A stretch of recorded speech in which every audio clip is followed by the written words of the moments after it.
Nothing Personal starts in 30 seconds.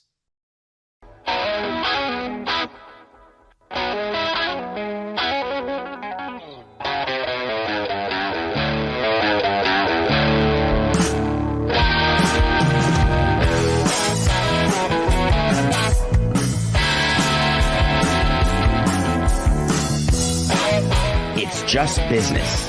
This is Nothing Personal.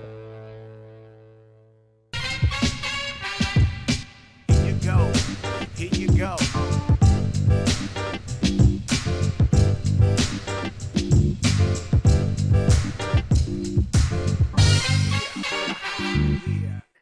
Five.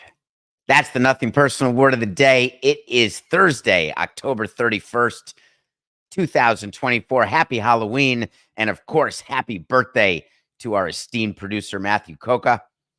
Best day of the year, Halloween. 5. You knew that'd be the word of the day. I can't believe someone in the chat, and Nothing Personal with David Sampson, did not get that. 5s are wild. Why? Game 5 last night. I feel like it just happened. The 5th inning is going to take up several minutes of the show. The Yankees had a 5-run lead and then gave up 5 runs in that 5th inning. And the MVP of the World Series, Freddie Freeman, yes, indeed, wears number 5. I've been thinking all night where to start, and I want to be very careful not to be too full of hyperbole or recency bias, which I know drives Coca crazy. I was trying to think of a worse inning that I've ever seen in my career, in my life, than what happened to the Yankees in the 5th inning. The absolute end of their season occurred in a way that totally tracks to the way the Yankees play.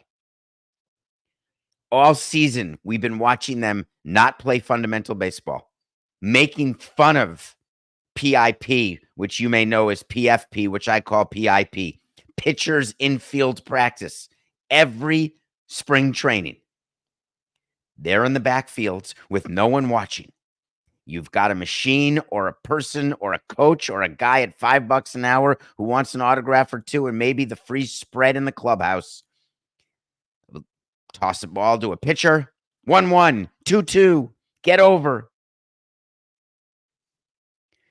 Forgetting Aaron Judge dropping a ball hit right to him, which is inexcusable. Except I can excuse it. And the reason I can excuse the first error, is that physical errors, they happen. Judge in the 8th inning, not throwing as hard as he can and as quickly as he can to third base on the first sacrifice fly, therefore allowing the Dodgers to have another runner occupy third base with under 2 outs. Remember, they had bases loaded, no outs. Weaver comes in the game, sac fly. Judge just throws it to third and allows the runner on second to tag. Edman, as I recall. That's inexcusable. The second error of the 5th inning, Volpe. Great story. Love the fact that he was a kid at the parade. If I see that picture one more time, it's going to induce some sort of discharge from my throat. But it's great. He was a kid. He was always wanted to be a Yankee like Garrett Cole. God, it's my dream. Guess what? Every kid wants to be on the Yankees. All right, 26 of you. Congrats. You did it. Volpe, grand slam in their 1 win. That was cool. Here's the thing when there's a ground ball to you at short and you're trying to throw to third and Kike Hernandez is running to third and you are holding on to a 1-run lead in a game that you have to win. You have to set your feet properly, and you have to make a good throw. Hard stop. But let's even forget that because we're still in the 5th inning. Bases are loaded. There's a chance for 5-0. There's a chance they can get out of it. Cole, 2 outs. Mookie Betts, a dribbler up the first base line. Rizzo, there's a little bit of backspin. So I'm okay with Rizzo having to sort of stop, drop, and roll. Rizzo's a guy who catches first base, gets the ball, generally will throw to the pitcher. The pitchers know to get over. Garrett Cole fell asleep. So excited, I guess, that he was getting out of the inning. Give him mad props for the way he pitched. But not covering first base, it's incredible to me. Never seen anything like it. The Yankees crowd disappears because the Dodgers were a lot like other winning teams, where when one thing happens to an opponent, you say, we got him now. Dave Roberts, interviewed during the game, said, I'm using my high leverage relievers, even though my starter did not get out of the second inning and the Yankees had a 5-0 lead. We got a lot of outs left to go. We're not giving up this game the way we gave up game 4. And lo and behold, the Dodgers were able to tie the game. The Yankees, miraculously on a Giancarlo Stanton sacrifice fly, retake the lead. But then it fell apart for the Yankees again in the 8th inning. And I'm watching the fans. I'm watching Aaron Boone. I'm watching his eyes get more Van Gundy. I call it the VGE, the Van Gundy eyes. It's what coaches have at the end of every season, but Jeff Van Gundy has opening day of every season. It's sort of the bags and the dark circles from not sleeping. Aaron Boone said he was 51 years old. I love you, Booney, but my God, maybe the Yankees shouldn't pick up the team option because you don't look great. And I say that with the utmost love. Managing the Yankees or managing any team, it'll get you. So all of this happens in the 5th inning, but it's fine. The score is tied. The Yankees take a lead. Even when the Dodgers took a lead, you still feel like the Yankees are going to come back. Why? Because in the World Series, you don't win when you're down 5. Word of the day. Teams are 6-227 when trailing by 5 runs or more in the World Series game. The Yankees don't lose when they have a 5-run lead this year. Do you know how many times they lost a game when they were up 5 in 2024? You guessed it, 0. 48-0. I got another one for you. Stanton and Judge hit a home run. When they hit home runs in the same game, the Yankees don't lose. Well, that's a slight exaggeration. They were 45-5. The odds of what took place last night at Yankee Stadium, not good. Watching the Dodgers celebrate, watching in my mind the commissioner, Rob Manfred, bleeding millions and millions of dollars because there's no game 6. The fact that baseball is out of the national conversation when it could have been an off day today heading into a game 6 in LA. The fact that every Yankee fan and everyone in the commissioner's office, when the score was 5-0, said, not only are we going back to LA, but we've got a guaranteed game 7 and the Yankees are going to win it. It was incredible. And you know it too. You know that as a Yankee fan, if that's what you are, you thought the Yankees were going to win the World Series. When Stanton hit the home run after Judge and Jazz had gone back-to-back.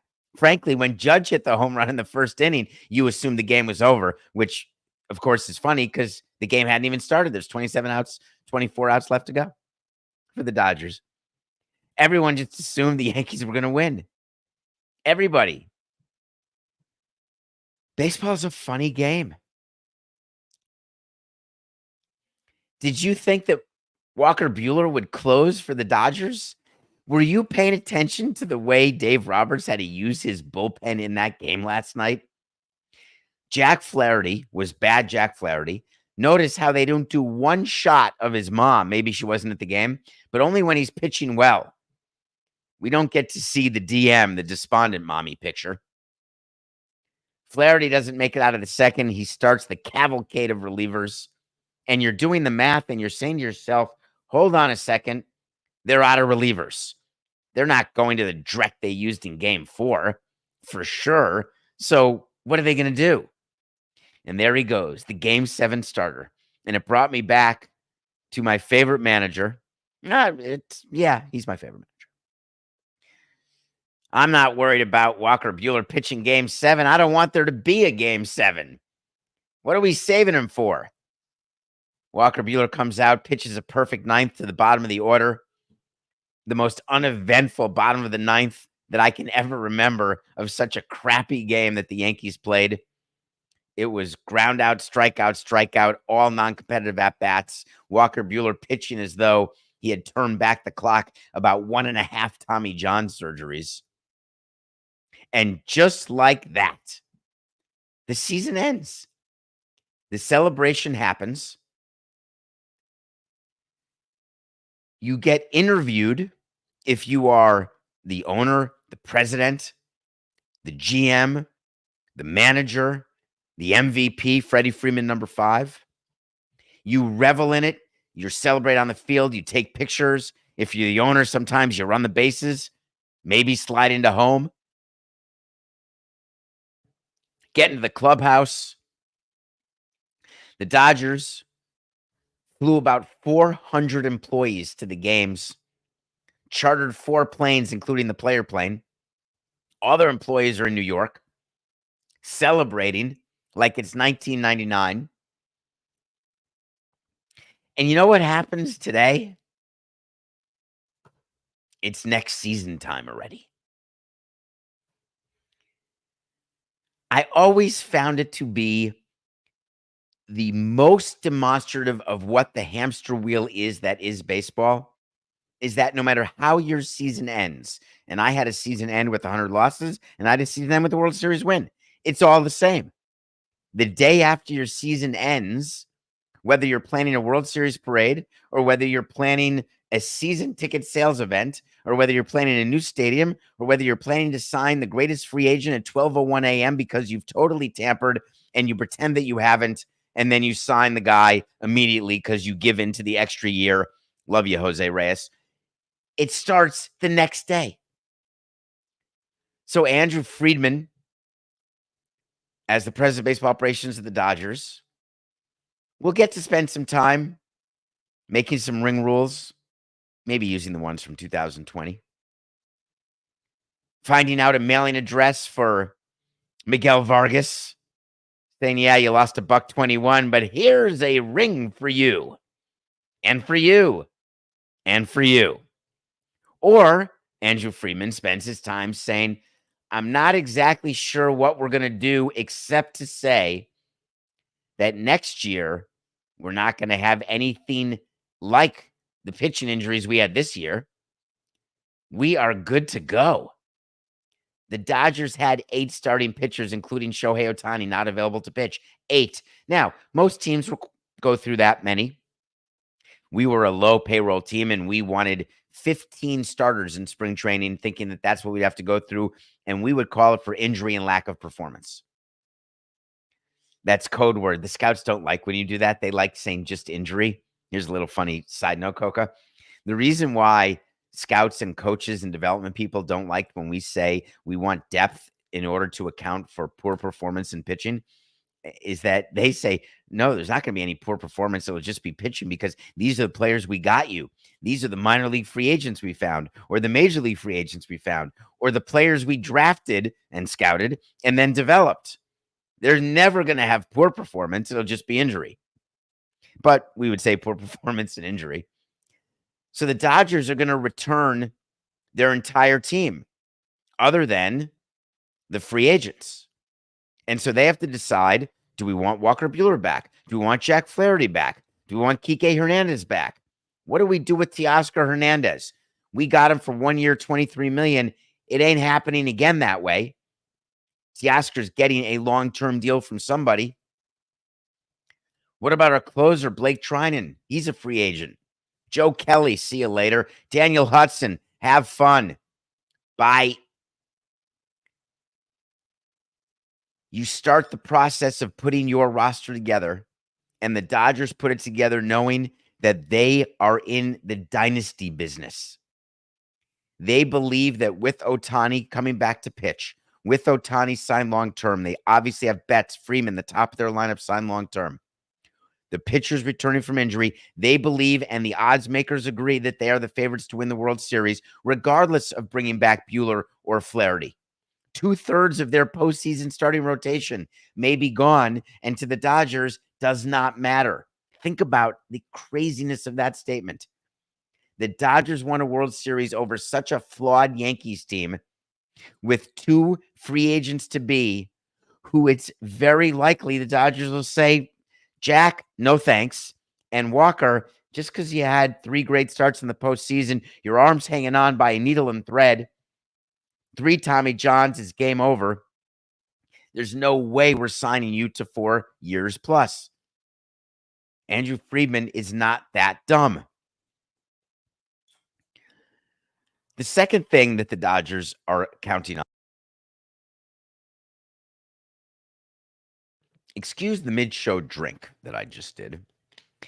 You see, we finished the post game about 1:30 a.m., got in the car, drove, and the unpacking was a little tough here, Coca, because I had to do 2 separate loads of laundry because I've been gone so long doing pre and post game.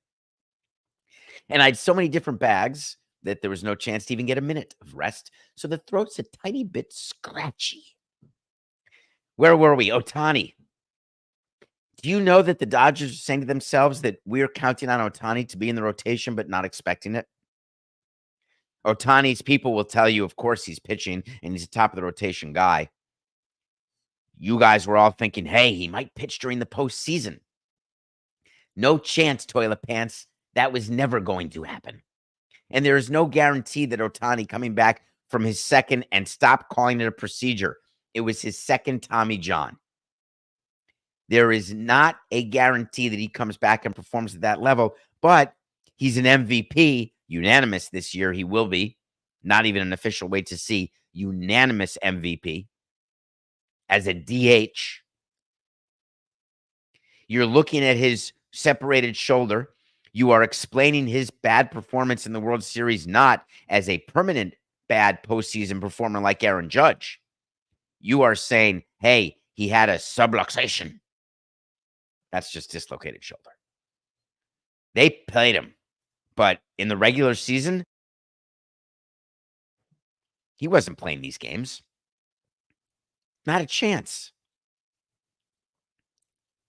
It's going to be quite interesting to see what Ohtani does in year 2 with the Dodgers, because I'll tell you what the encore will not be. They're not going to start in Korea. They're going to start in Tokyo. He's not going to have to fire his translator for a gambling scandal that was under the table so fast that you'd think that there had been some sort of nuclear test going on. Back in the 50s and 60s, get under the table. Like, that's going to help in an atomic bomb situation. Yes, no question. Those school desks where you can open them to get your 4-inch math book, that is going to protect you fully. Wile E. Coyote style.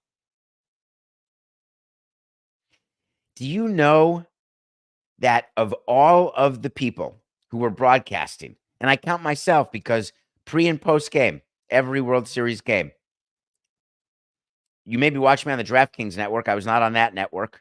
We should do something on the DraftKings network. If it's 10:18 and someone's watching from DraftKings, how about doing the studio show? It'd be fantastic on your network.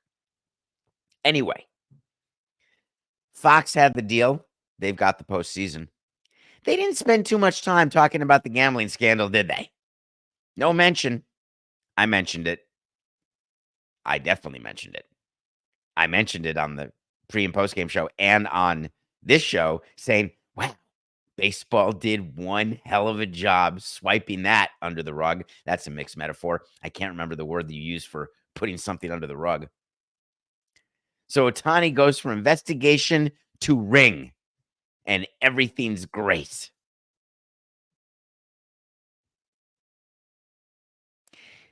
I've never woken up the morning after losing a World Series. I've definitely woken up the morning after a failed season So I'm going to draw on that experience. The Yankees will wake up today, and they got to get to work. They got to figure out if they're bringing Boone and Cashman back. Hi, my name is Hal Steinbrenner. All right, I'm good. There is so much construction in the middle of the night that the construction economy must be doing great. Obviously, 95 and 495, they're always under construction. It's fine. And I love that truckers are driving at night. All good. I'm just saying that was a stressful drive, but I'm good. Hal Steinbrenner's saying, am I bringing back Boone? Did Boone? Who had Nestor pitching in the 10th? Yeah, that was Cashman and Boone. It's all Cashman and Boone. If you get rid of Boone, you're getting rid of Cashman. Boone has a team option. The Yankees aren't getting rid of either. So Hal Steinbrenner will make the decision, and there'll be some sort of announcement, even though you don't have to announce anything other than you picked up Boone's option. And they got to figure out one thing and one thing only. Literally, the number one thing on their postseason agenda, which now becomes preseason for 2025, has to do with this man right here. Like every team has the same opportunities when I'm going to the free agency. I don't want to say anybody has any advantage, because at the end of the day we're gonna look what they have and how much they want me. I don't know what's the teams that want to come after me, but definitely I'll be open to this in every single team. I don't have any doors closed or anything like that, so I'm going to be available for all 30 teams. That, of course, was Juan Soto telling you that the minute I hired Scott Boras is when everybody knew that I'm open to all 30 teams. Of course, it is total horse hockey. There are not 30 teams in on Juan Soto. Don't worry. I love the audience in Toronto. I love you guys. But do not think you're signing Juan Soto. Don't be the stalking horse. I love the audience. It's only actually a few percent, but I do love you out there in San Francisco. You're not signing Juan Soto. Yankees fans, you feel good? You think your team gets better? You bring Soto back, match him with Judge. You know that Stanton signed for a couple more years, but you're not paying him that much money. Next year, you got $32 million on the books, but the year after, the deal that we signed him to, it's a bell curve deal. Go look it up. The last few years of his deal, he starts making less money, all the way down to $15 million in the last year of his contract in 3 years. But the Marlins are paying $10 million of it. So Giancarlo Stanton is on the books for $5 million.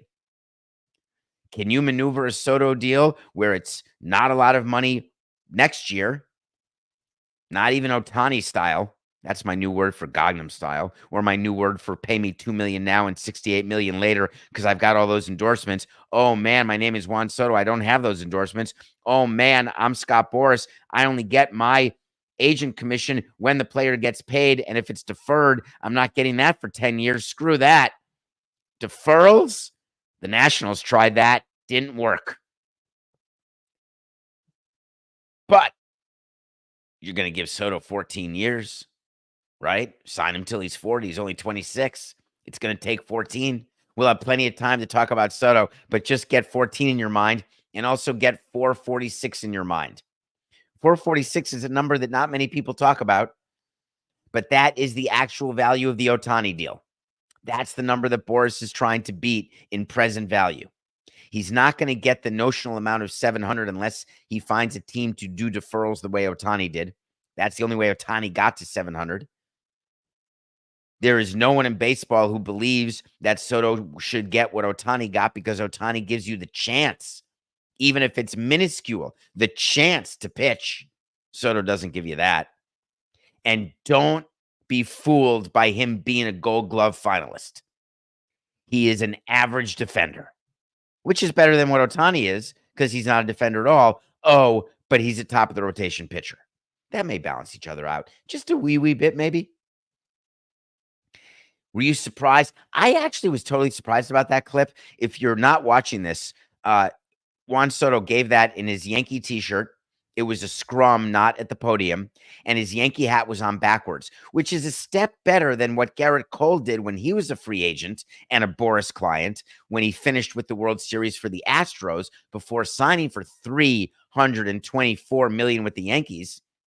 He wore the Boris hat to the post-game press conference. That was the end of me caring one iota about Garrett Cole because it's just so ridiculous. Soto is one step below that where he said, listen, I'm all in on 30 teams. Do you think Hal said to himself, man, I'm a prize fool. I went public saying that we're ready to negotiate and we're going to try to sign him during the season. Are you joking? There is zero chance. There was the same chance of Soto signing during the season as there is of Alex Verdugo or Clay Holmes being on the Yankees next year. Zero. That's 2 of the 3 free agents the Yankees have. They got a third, Anthony Rizzo. I don't blame him for what happened in the 5th inning. The ball, it spun away from him. Cole's got to be there. Terrible. They got an option on Rizzo. You think they want to pay him $20 million? You think Rizzo's a $20 million player? No, he's not.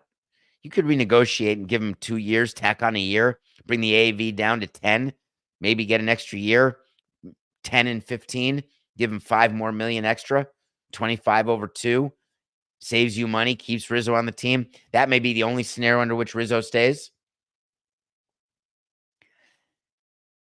For those of you who say that the Yankees had a bad season or that you're not satisfied, Lin-Manuel Miranda, I can only say that as someone who's never satisfied, I get where you're coming from, but man, you are subjecting yourself to a lifetime of pain and the possibility of a moment of pleasure from time to time.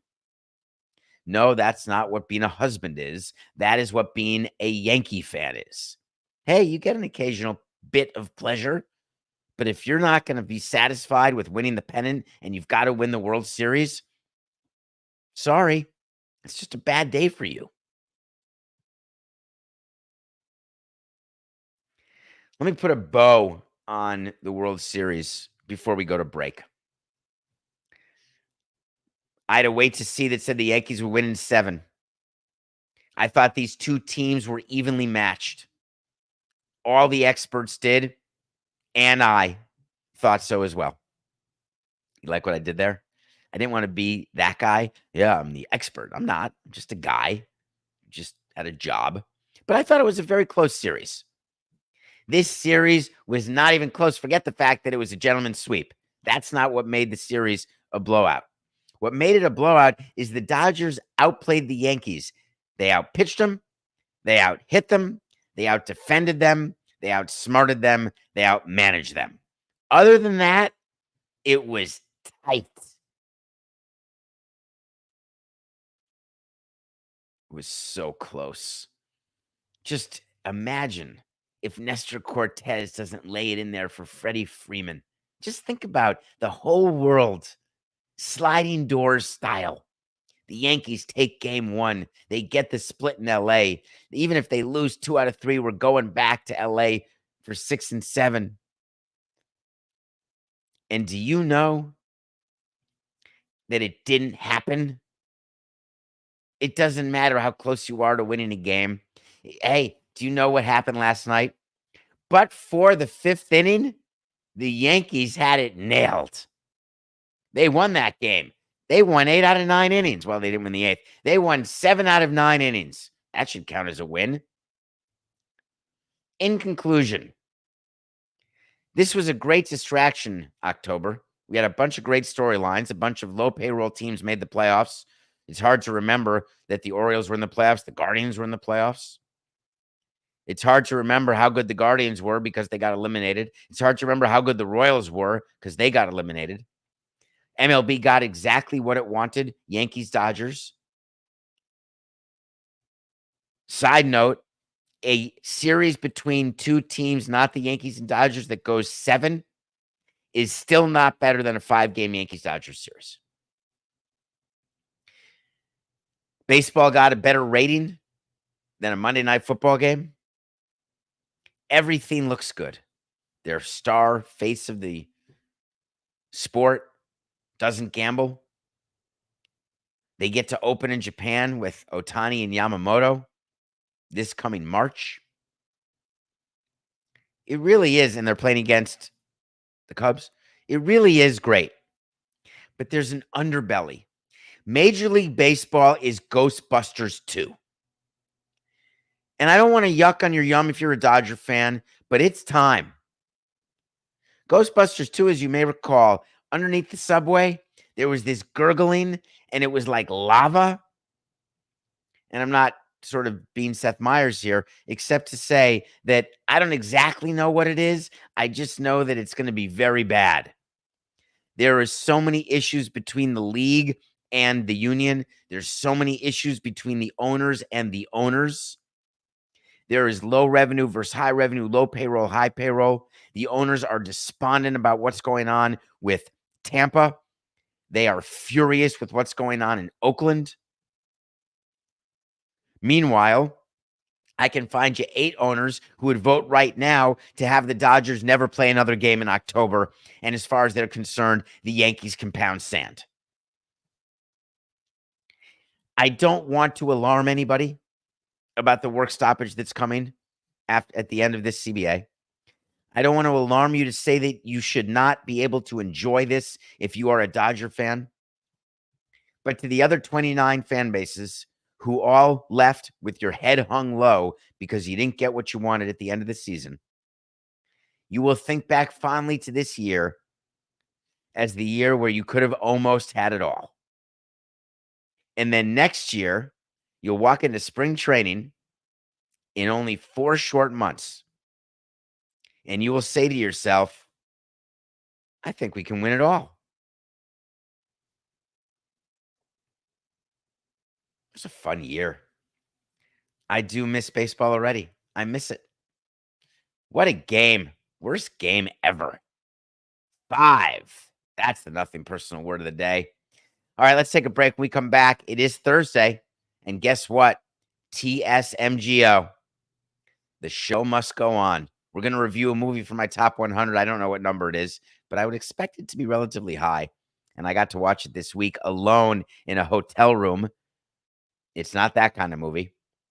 There was no Chris Cody around. And then I want to talk to you about Adam Silver and how he is trying to make people understand what's true and what's not true about the WNBA. We'll be right back.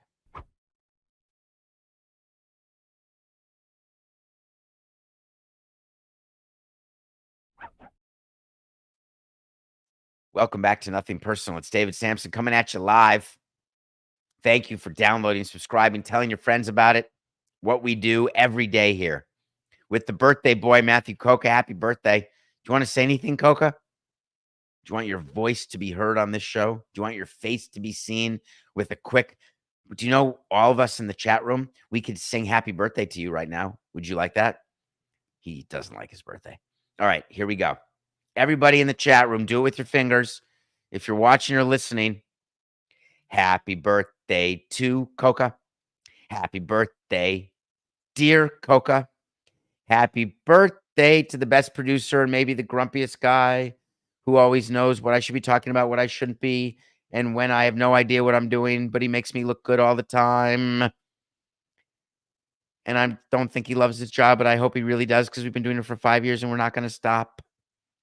Happy birthday. I can't believe how young you are and so accomplished in your industry. To you. Thanks.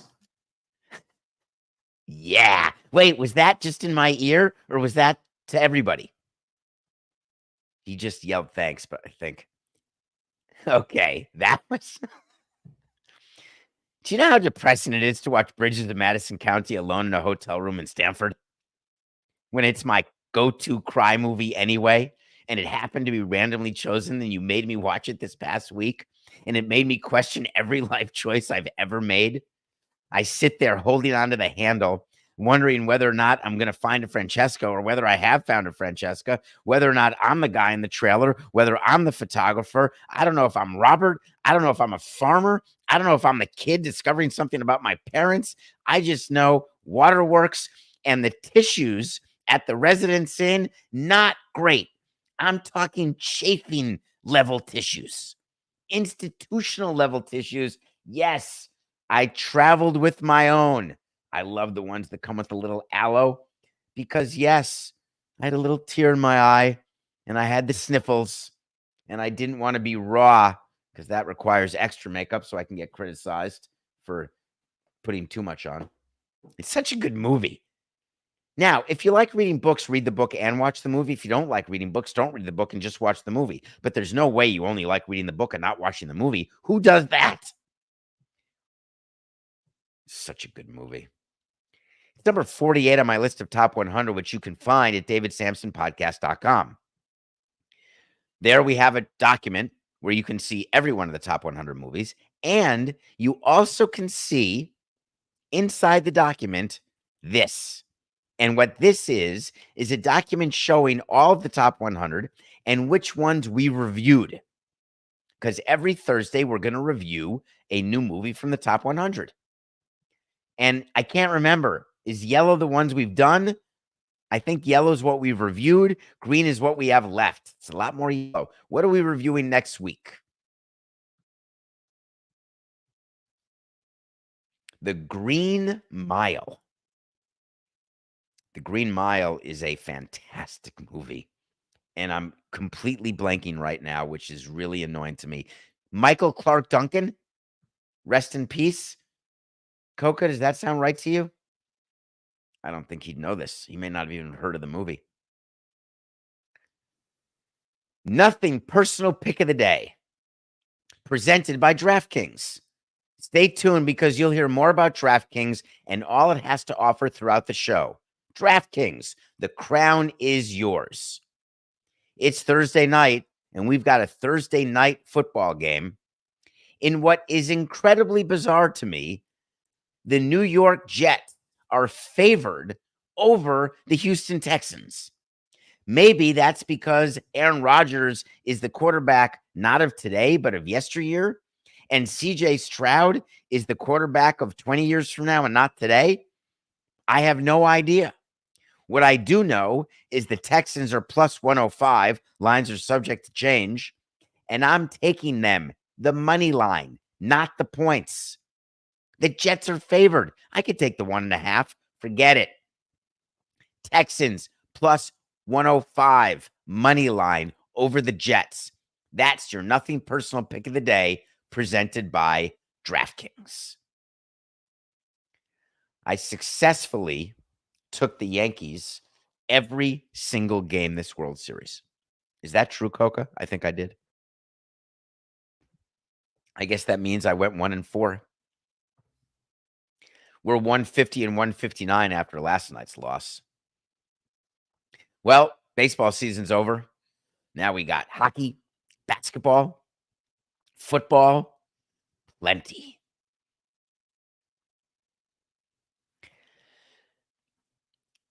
This is a difficult one for me because I don't want to be accused by anyone of not giving the proper attention to the WNBA. And the Sporting Class is a show that John Skipper, Pablo Torre, and I do from time to time. We should do it more. It's a good show. I've taken a position on the Sporting Class and on Nothing Personal. And I want to make my position incredibly clear. The WNBA is a failed league as it is currently constituted. That's not in parentheses. That's an important part of the sentence. The WNBA is owned 60% by the NBA. The WNBA loses money as a league every single year. That means you add up the operation of each of the teams prior to expansion, each of the current teams, add them up, and you get to a loss of about $40 million. That's the reported loss of the WNBA just this year. Adam Silver himself said that the NBA has been supporting the WNBA since its inception. When I say it's a failed league as it is currently constructed, that doesn't mean it shouldn't exist. There's plenty of businesses that have lost leaders. There's plenty of people who do something because for the good of the game, for the good of humankind, to promote women's sports. I'm in. But let's not call something what it isn't. The WNBA had a moment. That moment could last a year with Caitlin Clark. It could last 10 years. It could last 20 years. This could be the beginning of a rapid rise in team valuations. This could be the year we look as the year that the WNBA became a successful league. Maybe. But let's talk about now. Adam Silver's willing to. He did an interview with CNBC, part of their new, I assume, part of their new sports business initiative. People are into sports business, Coca. That's good for us. He had some very interesting things to say. When I told you on Sporting Class and Nothing Personal that the WNBA media rights deal is a fugazi because the WNBA basically got a pegged number. The institutions, Amazon, NBC, and Disney, who got the NBA rights, also had to take WNBA rights. They were assigned a value. The value made it look like the rights were worth 6 times more than they were worth under the last media rights deal. The basis of that is fantasy. The basis of that is hope. And I love hope. Hope is a wonderful thing. Don't ever lose it, especially when trying to find somebody on a beach with directions you found under a rock. Adam Silver was very clear in his most recent statements, he's telling you how to look at it, but yet no one wants to look at it this way. He is telling you that there is no indication that if the WNBA had gone out on its own to get a media rights deal, that they would have gotten what they got. He's also telling you that we have to figure out what to do with the WNBA because the NBA owners are tired of subsidizing it. The NBA owners who own both an NBA and a WNBA team, tired of subsidizing. The NBA owners who don't own a WNBA team, own the WNBA league, 60% of it. They're tired of subsidizing it. Just think about it. At what point do you say to yourself, hey, we really love the optics of this, but the reality, the juice isn't worth the squeeze anymore. We don't want to keep propping up the WNBA. Adam Silver wants us to focus on the fact that the WNBA is starting to operate more on its own. They've got more departments that are separate from the NBA. They do their own PR. They do their own marketing. They've got their own commissioner. There's one thing they don't have. It's a tiny, tiny little thing. They don't have their own money. It's not a big deal. Just a small issue. Very small. I got to tell you. It's not even that the WNBA can't keep their coaches and that all the coaches are being fired and that they've got a league where the ratings are good because of Caitlin Clark, but then she gets eliminated from the playoffs and people are still watching, but their version of watching is a version of the number of millions of people that the NBA, if not the NHL, sort of look at and say, that's not a lot of people. Here's what's going to happen. The WNBA has 3 years. That's it. They have 3 years to figure out how to be profitable. They're in the middle of a labor issue because for whatever reason, the players have decided that they are going to opt out of their current CBA and they're prepared for a long work stoppage. That will be the end. But they're prepared for a long work stoppage because they want to be made whole for all of the amazing appreciation that exists in the WNBA. Where? That's just public posturing. When you sit down with the union, you show them the books. They've got the statements already. They know the amount of money the teams don't make.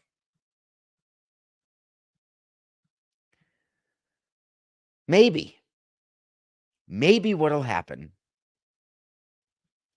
is that they can call up Saudi Arabia. That'd be something. Hey, any chance that I know you invest money and you bought the movie studio in Newcastle and you bought Live and you fund that. Is there any way you'd want to maybe think about buying the WNBA? My friend owns this. Not my friend. I just said that as a matter of speaking. Ted Lee owns this through his parent company, the parent company, Monumental Sports and Entertainment. I believe it's just Monumental. They got an investment from the Qataris. I wonder whether WNBA is going to go after the Saudis. I mean, you'd be out of your mind not to get foreign investment money. I am not going to be deterred by the article that I read yesterday or the day before. Hear this, because it's funny. The Saudi Investment Fund, they've decided to become a little more cost conscious. They decided they want to pull back on some of their foreign sports investments. They announced this because they want to focus on the domestic investments. They want to focus on the World Cup. They want to focus on building up Saudi Arabia. So maybe we're not going to give $100 million to this and $100 million to that and $500 million to this. They have a ton of different investments. Remember what they got? Saudi Arabia got the WTA finals. That was a huge tournament. That huge thing. We've talked about Live PGA and all the issues going on there. It's interesting because Saudi Arabia is the white knight for all sorts of sports teams, all sorts of leagues where they want to prop up, however falsely, the valuations of their team, however, based on fantasy and not multiples of anything. Forget revenue or EBITDA. They're not multiples of anything. In order to keep valuations rising, you got to find the greater fool. That's the theory. If you know, you know, because that was super funny what I just did. Not even planned. You find the greater fool. Hi, is this Mr. Arabia? You can call me Saudi. All right. Any chance you want to put money in? Nah, we're focused on Saudi Arabia. This is the group that is spending billions on Live and signing all these people to these 9-figure deals. It's like major Oprah Winfrey vibes. You get a new deal from Live. You get a new deal from Live. You want $100 million? Done. Write the check. Well, there's a new sheriff in town. Wait to see is when I tell you something's going to happen. If it does, great. If it doesn't, fine. Live is out. They're going to sign. Wait for it. This is the wait to see. Get it? Wait. They're going to sign 0 new players to 9-figure deals in the coming year. 0. I don't care which of the top PGA players are available.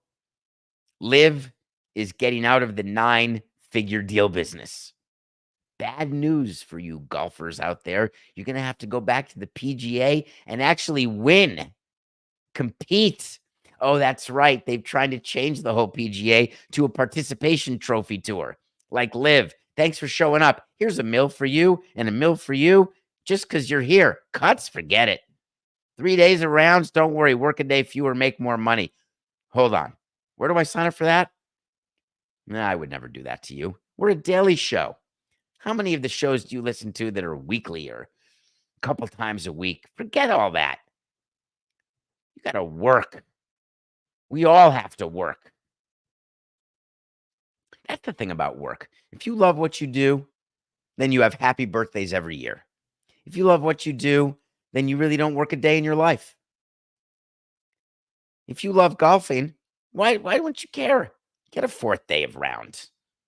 That didn't come out right. 4-8-69. If you love what you're doing, wait, you have to play in a league that has 3 rounds instead of 4 and then get paid more? As I leave you today, I remind you it's Coca's birthday. No, that's not how I'm leaving you. I leave you today saying that we just survived together another baseball season where we crowned the awesome Los Angeles Dodgers, a World Series champ, where the Yankees fell short, where Steve Cohen and the Mets came oh so close, where owners of every shape, size, creed, and color said, if they can do it, I can do it too. Because anything you can do, I can do better. And we now segue into an off season of storylines of intrigue and interest. And just to keep us satisfied, we get the NFL, NBA, NHL. And before a blink of an eye, I promise you, we're going to be talking about pitchers and catchers reporting. That's how quick it's going to go. Where will Juan Soto be? I bet Scott knows. It's just business. Happy birthday, Coca. This is nothing personal.